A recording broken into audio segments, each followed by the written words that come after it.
हमजाद के पास। शाजिया मुझे और हमजाद दोनों को एक गुफा में ले गई। ये गुफा कुछ अलग थी।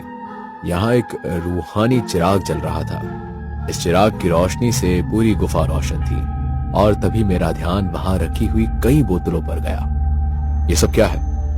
यहाँ और लोग हैं मेरी तरह। मैं हैरत में था क्योंकि मैंने आज से पहले किसी और हमजाद या और किसी आयाम में रहने वाली ताकतों को नहीं देखा था।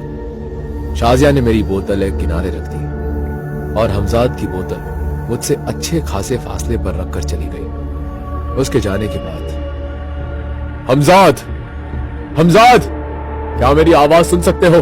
हाँ मालिक। अब हम यहां से कैसे निकलेंगे हमजाद? अभी तो मुझे भी इसका मौजिजा नहीं है मालिक, पर मुझे पूरा यकीन है कि कोई ना कोई रास्ता जरूर होगा इस कैद से आजाद होने का। हम दोनों बातें ही कर रहे थे कि बगल वाले बोतल का चिन्ह बोल पड़ा। कोई रास्ता नहीं है? क्या मतलब?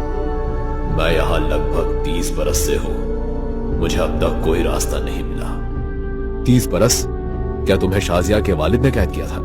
नहीं, मुझे शाजिया ने ही कैद किया था। पर वो तो खुद 20-22 साल की लगती है। वो तुम्हें 30 साल पहले कैसे कैद कर सकती है? शाजिया की उम्र बढ़ती ही नहीं, अभी वो लगभग 80 साल की है। क्या? सुनकर मुझे समझ नहीं आ रहा था कि जिन सच बोल रहा है या झूठ, पर यह कैसे मुमकिन है? मुमकिन है। शाजिया कोई आम लड़की नहीं है, बल्कि सांपों की शहजादी है। उसकी उम्र कभी नहीं बढ़ती और उसको कोई मार भी नहीं सकता।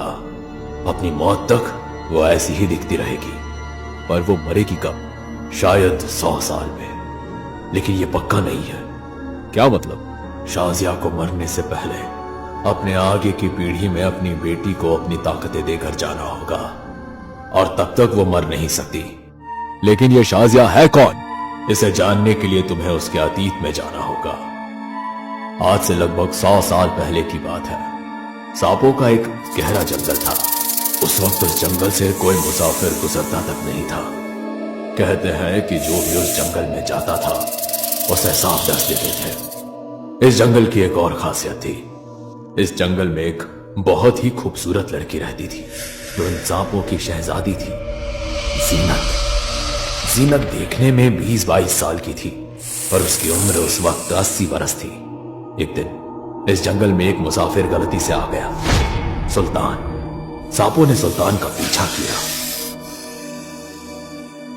लगता है मैं रास्ता भटक गया हूं। ये जंगल तो मैंने पहले कभी नहीं देखा है। बहरहाल सुल्तान चलता रहा और सांप भी उसका छुप छुप कर पीछा करते रहे।